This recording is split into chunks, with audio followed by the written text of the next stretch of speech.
स्वागत है आपका ब्रेनियक एजुकेशन फिजिक्स चैनल में। और आज हम पढ़ने वाले हैं करंट इलेक्ट्रिसिटी। ये हमारा थर्ड चैप्टर है क्लास 10th का। तो इसमें शुरुआत कहाँ से होती है? इलेक्ट्रिक करंट से। ज़्यादा डिटेल इसमें दी नहीं गई है चार्ज वार्ज को लेके, पर फिर भी हम बेसिक डिटेल से ही शुरू करेंगे। सही है।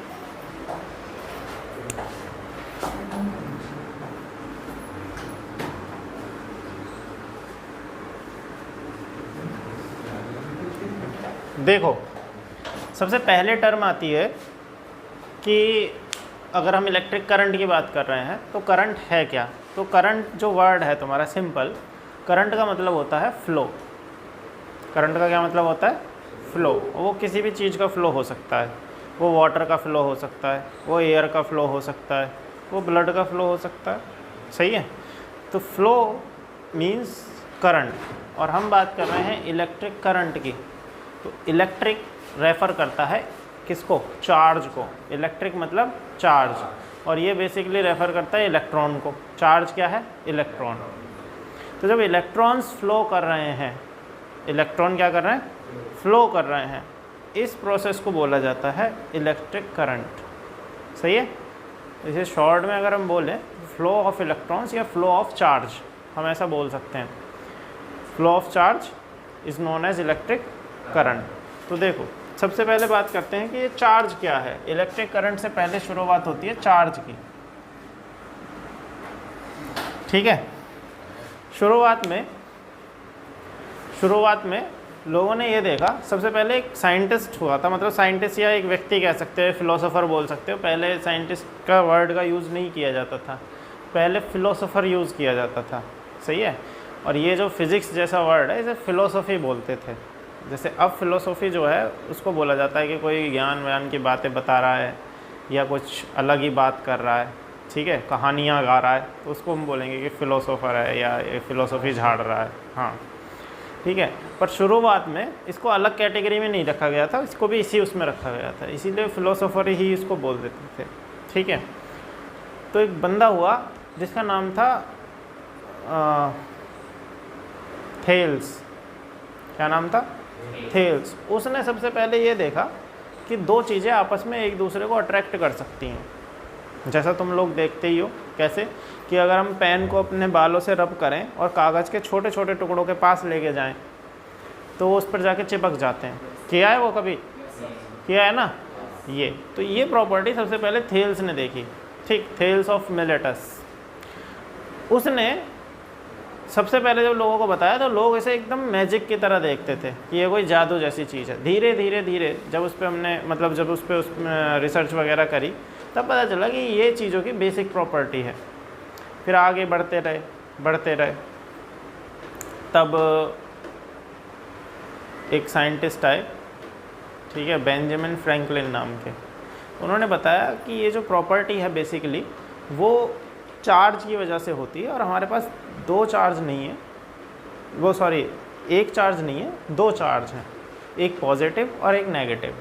वैसे बेंजामिन फ्रैंकलिन से पहले भी एक और साइंटिस्ट हुए थे, नाम था डूफे। क्या नाम था? डूफे।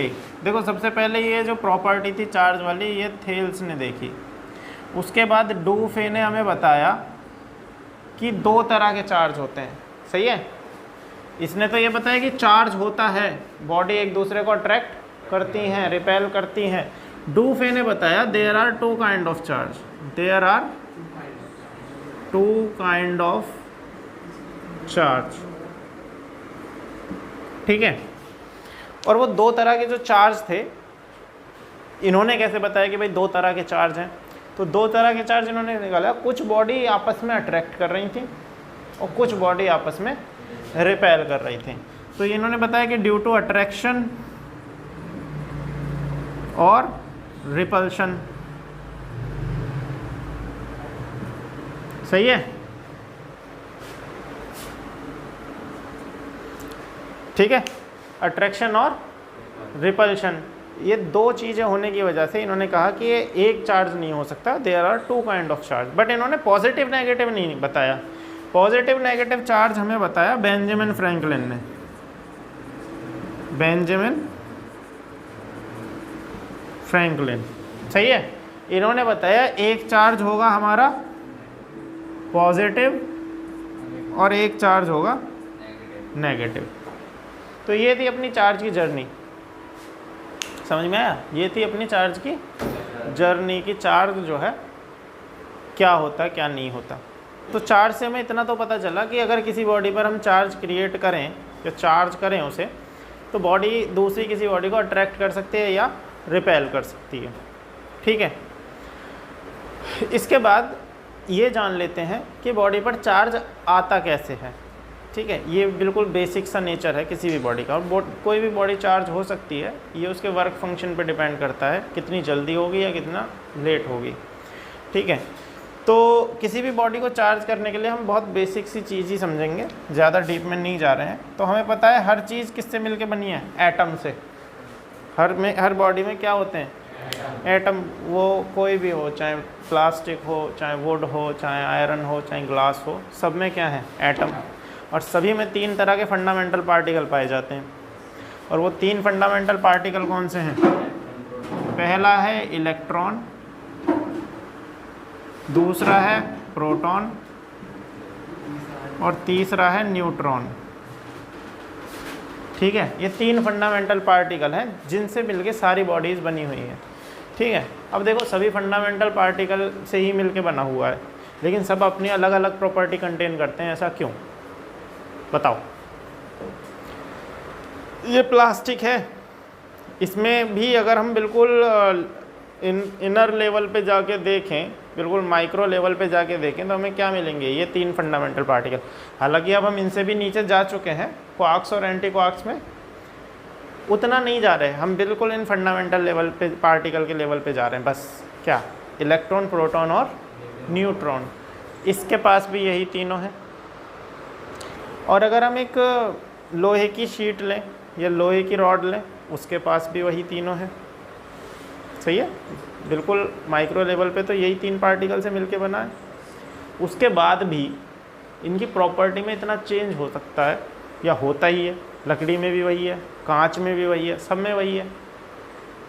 तो ऐसा क्यों है, कोई आइडिया?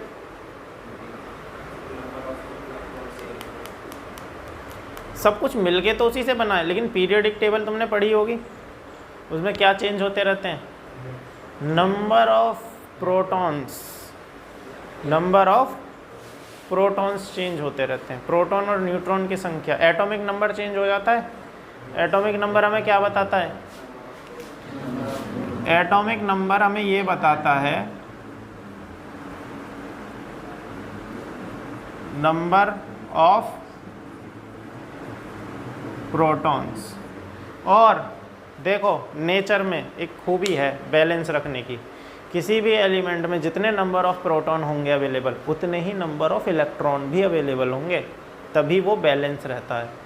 तभी किसी भी एलिमेंट पे इनिशियली नेट चार्ज जो होता है वो कैसा होता है, 0 होता है, समझ में आया? इसीलिए वो पार्टिकल जो है स्टेबल है, अनस्टेबल हो जाएगा अदरवाइज अगर उस पर कोई नेट चार्ज आ गया तो, समझ में आया?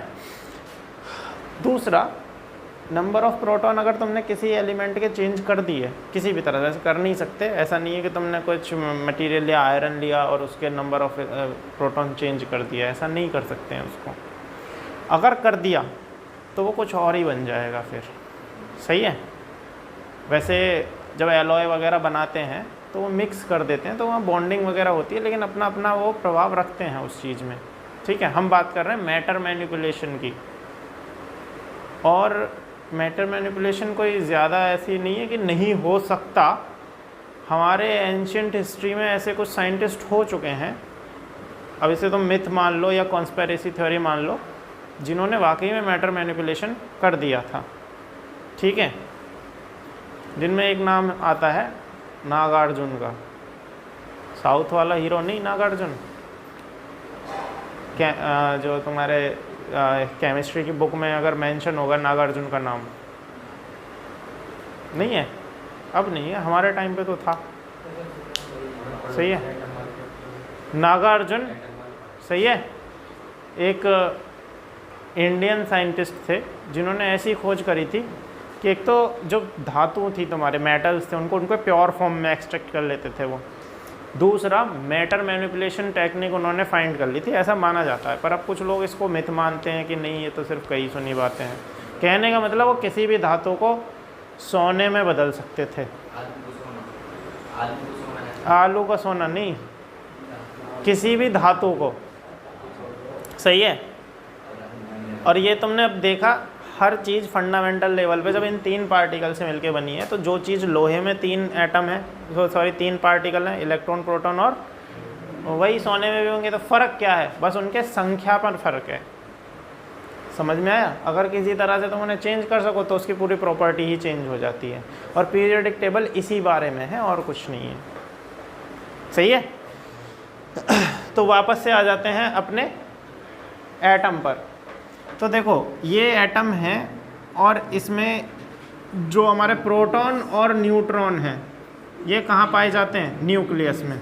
अब देखो प्रोटॉन पॉजिटिवली चार्ज पार्टिकल है और न्यूट्रॉन नेगेटिव चार्ज पार्टिकल है, sorry electron negative charge particle है और न्यूट्रॉन न्यूट्रल होता है, इस पर कोई चार्ज नहीं होता।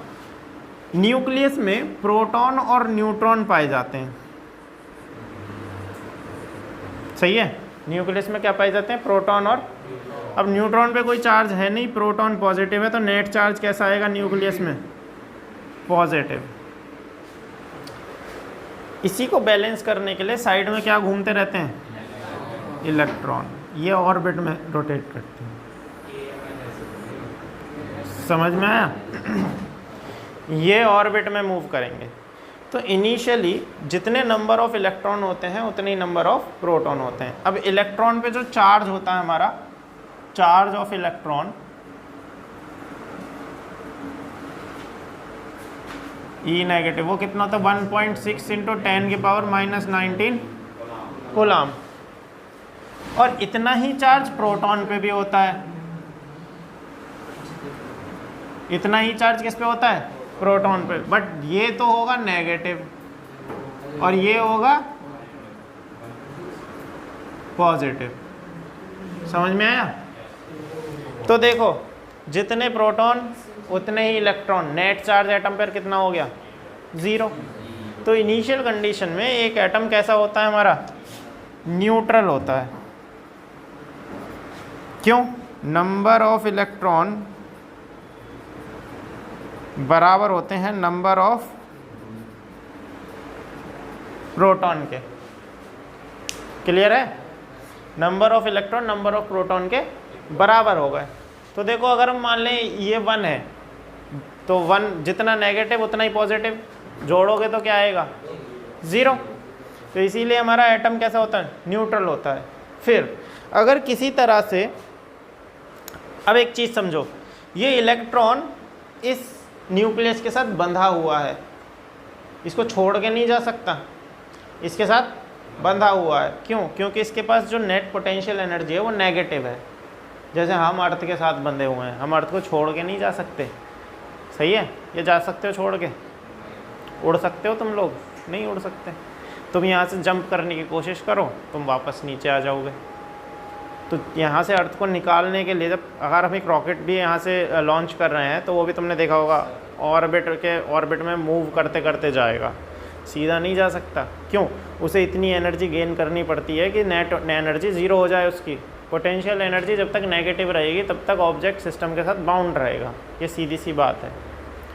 पोटेंशियल एनर्जी जब तक नेगेटिव रहेगी तब तक ऑब्जेक्ट सिस्टम के साथ बाउंड रहेगा। या तो पोटेंशियल एनर्जी को 0 कर दो या पॉजिटिव कर दो, छोड़ के चला जाएगा उसको। तो हमें इन इलेक्ट्रॉन को अगर हम बाहर से एनर्जी प्रोवाइड करवाएं किसी भी फॉर्मेशन में, तो ये इलेक्ट्रॉन छोड़ के चले जाते हैं इसको। समझ में आया? तो हमने एनर्जी दी। अब एनर्जी कैसे दे रहे हो? तुम लेके पेन को सर पे घिस रहे हो, उससे क्या प्रोड्यूस हो रही है? हीट। और हीट क्या है? एनर्जी। वो किसको मिली? एटम को। वहाँ से किसको मिली? इलेक्ट्रॉन को। इलेक्ट्रॉन लेके फरार। सही है? अब देखो ये वर्क फंक्शन पे डिपेंड करता है। जिस मटेरियल का वर्क फंक्शन कम होगा वो कम एनर्जी लेके भी इलेक्ट्रॉन निकाल देगा, और जिसका वर्क फंक्शन ज़्यादा होगा उसे तुम्हें ज़्यादा एनर्जी देनी पड़ेगी। क्लियर है? तो देखो एक इलेक्ट्रॉन यहाँ से चला गया, अब इस पे किसकी संख्या ज़्यादा हो गई? प्रोटॉन की। तो ये जो एटम है कैसा चार्ज हो गया? पॉजिटिव। सिंपल है। तो ये जो इलेक्ट्रॉन यहाँ से निकला, अब यहाँ पे 3 प्रोटॉन हैं, 3 हो गए प्रोटॉन और 2 रह गए इलेक्ट्रॉन। सही है? तो ये बॉडी कैसी चार्ज हो गई? पॉजिटिव चार्ज हो गई। अब ये जो इलेक्ट्रॉन यहाँ से निकला, ये किसी और बॉडी पर ट्रांसफ़र होगा, अपने आसपास या कहीं किसी भी बॉडी पर, तो वहाँ जाके किसकी संख्या बढ़ाएगा? तो ये बॉडी कैसी चार्ज होगी? ये नेगेटिव चार्ज हो जाएगी। समझ गए? कुल मिला के एक इलेक्ट्रॉन को ही शिफ्ट करके एक बॉडी से दूसरी बॉडी पे हमने पॉजिटिव भी गेन कर लिया और नेगेटिव भी गेन कर लिया, तो हमारा काम हो गया। अब कुछ लोग कहते हैं प्रोटॉन क्यों नहीं निकालते? नहीं निकाल सकते। प्रोटॉन को न्यूक्लियस से निकालने के लिए बहुत अमाउंट ऑफ एनर्जी देनी पड़ेगी, इतने एनर्जी में हो सकता है ये ख़त्म हो जाए। दूसरा, प्रोटॉन बंधा रहता है न्यूक्लियस में न्यूट्रॉन के साथ, अलग अलग नहीं होते, न्यूट्रॉन अलग प्रोटॉन अलग, ऐसे अलग अलग नहीं होते, बंधे रहते हैं, उसे बोलते हैं बाइंडिंग एनर्जी। उतनी एनर्जी और देनी पड़ेगी निकालने के लिए, तो बहुत अमाउंट ऑफ एनर्जी। तो सबसे पहले बाहर, सबसे पहले प्रसाद बटेगा तो किसको मिलेगा? जो बाहर घूम रहा है। सही है? या घर में जाके बांटा जाएगा प्रसाद? नहीं, तो जो बाहर मिल गया उसको प्रसाद दिया, निकलो।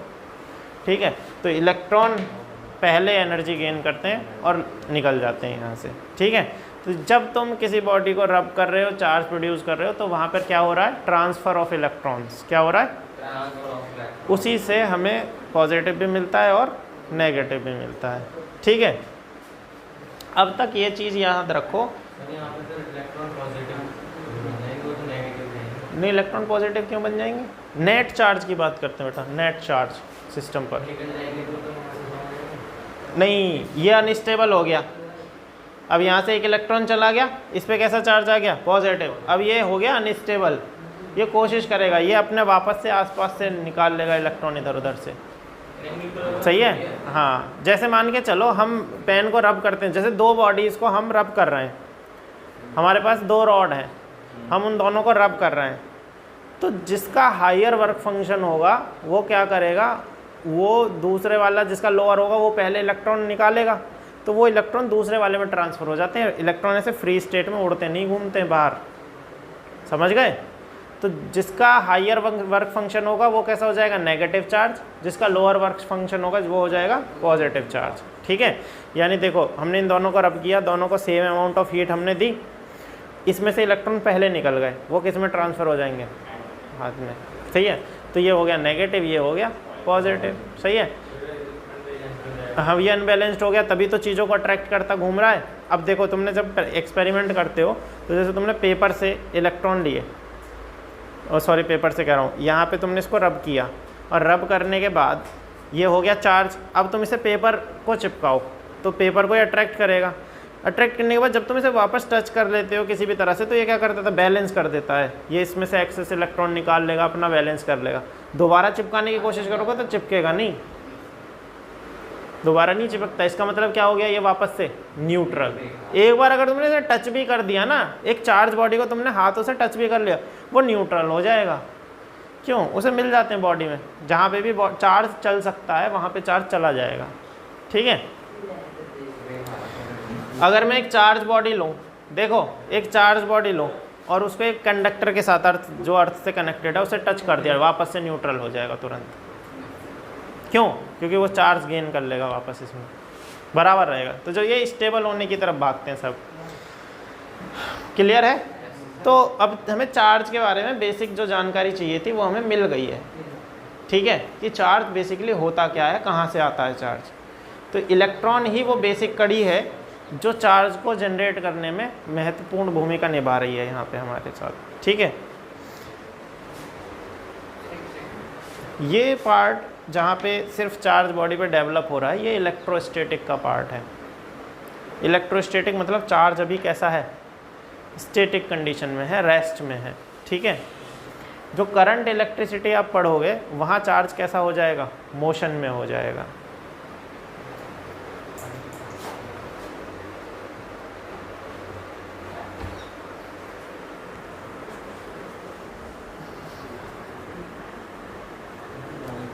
क्लास में भी ये 9वीं क्लास में पढ़ा तुमने है? अच्छा तुम पढ़ चुके हो ये 9th में, तुम बेकार में पढ़ा रहे हैं सब।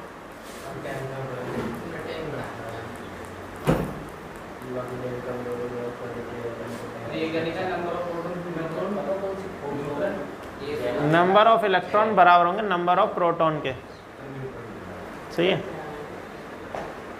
दो बॉडी के बीच में लगने वाला फोर्स कैसे निकालोगे? जो दो चार्ज हैं, एक पॉजिटिव एक नेगेटिव, दोनों के बीच में लगने वाला फोर्स कैसे कैलकुलेट करोगे? जेफ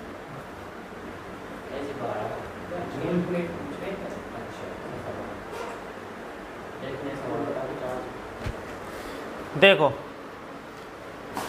अब हमने ये देखा कि जो बॉडी अट्रैक्ट करती हैं एक दूसरे को, सही है, इसे बोलते हैं इलेक्ट्रोस्टैटिक फोर्स। क्या बोलते हैं? Electrostatic force. तो देखो, अगर ये एक चार्ज है, सपोज करो पॉजिटिव है या नेगेटिव है, सीधी सीधी बात रखो, सेम चार्ज क्या करेंगे? रिपेल, और डिफरेंट चार्ज क्या करेंगे? अट्रैक्ट। सपोज करो एक पॉजिटिव चार्ज है और ये हमारा नेगेटिव चार्ज है, पॉजिटिव भी ले सकते हो, कोई दिक्कत नहीं है।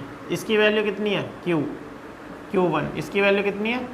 Q2। अब ये कैसा अट्रैक्टिव फोर्स लगाएंगे? तो अंदर लगाएंगे एक दूसरे को।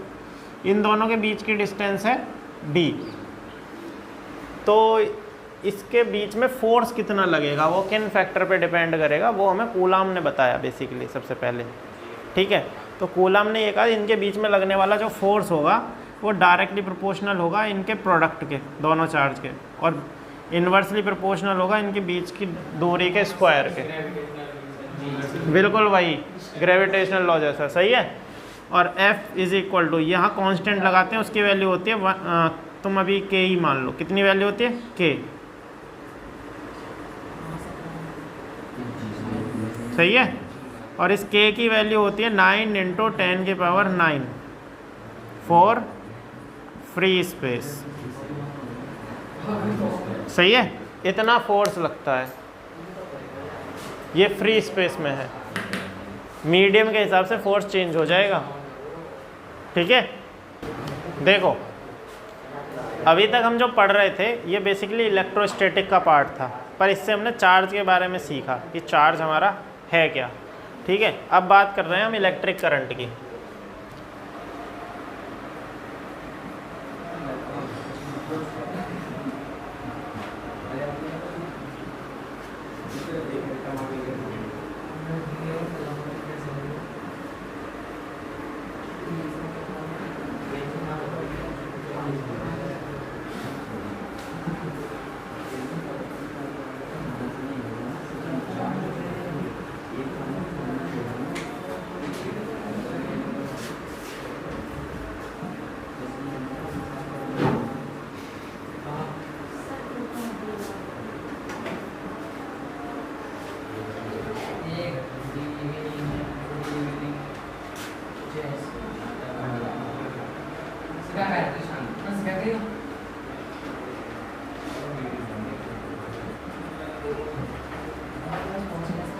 सही है।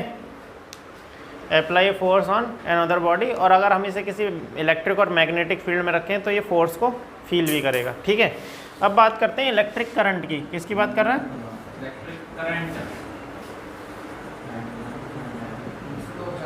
Electric current. तो देखो इलेक्ट्रिक करंट क्या है?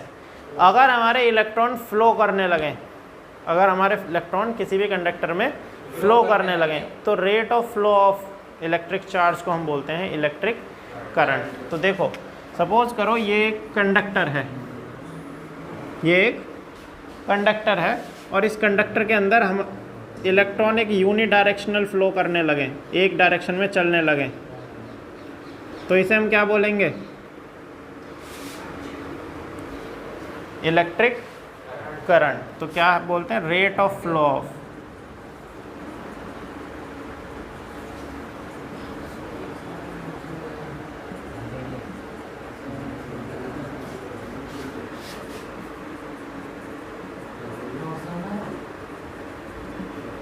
ठीक है। Rate of flow of electric charge is known as electric current. अब यहाँ पे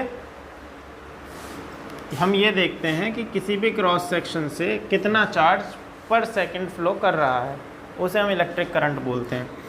इसे I से डिनोट करते हैं। It is denoted by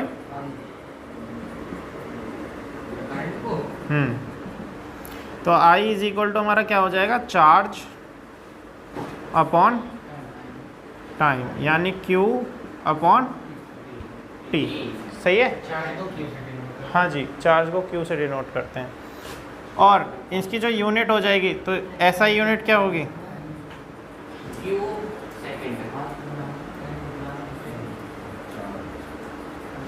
current. देखो चार्ज की होती है कूलाम यानी C, और टाइम की होती है सेकंड, तो हो जाएगी कूलाम सेकंड इनवर्स, और इसी को हम बोल देते हैं ampere. It is also known as ampere यानी A। ठीक है, समझ गए? एम्पियर हमारे एक साइंटिस्ट थे, बहुत अच्छे व्यक्ति थे। सही है? उन्होंने चार्ज के बारे इलेक्ट्रिक करंट के बारे में हमें बताया यहाँ पे, तो उन्हीं के नाम पे हमने यूनिट रख दी एम्पियर। ठीक है, तो देखो क्या करा, बनाते बनाते ख़त्म हो गए थे। कौन कह रहा था?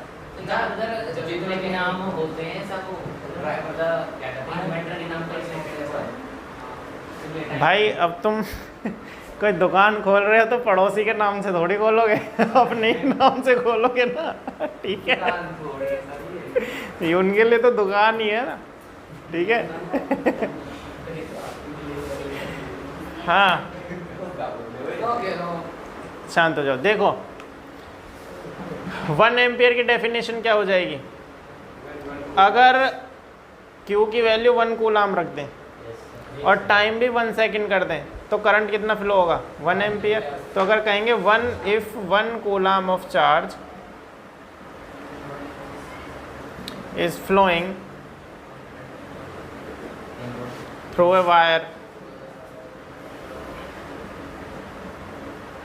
in 1 second, then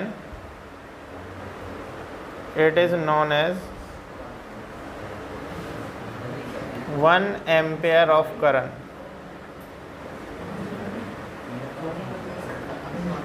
ठीक है, क्या बोलते हैं इसे, 1 एम्पियर ऑफ करंट है। हाँ, अगर 2 कूलाम में 1 सेकंड में चल रहा है तो 2 एम्पियर। सही है, तो 1 एम्पियर। सही है, क्लियर है? तो दिस इज इलेक्ट्रिक करंट। और इलेक्ट्रिक करंट हर एक मटेरियल में फ्लो नहीं करेगा। इसके बेसिस पे हम बात करते हैं कंडक्टर, इंसुलेटर और सेमीकंडक्टर की। ठीक है, हर एक धातु, हर एक मेटल, इनमें फ्लो नहीं करता इलेक्ट्रिक करंट। तो किन में फ्लो करेगा, जिनके पास फ्री इलेक्ट्रॉन्स होंगे, क्योंकि इलेक्ट्रॉन ही वो जरिया है जो किसी भी करंट को आगे लेके जाता है। See basically electron are the charge carrier. सही है, इलेक्ट्रॉन ही चार्ज को लेके आगे बढ़ रहे हैं, तभी करंट चल रहा है। ठीक है,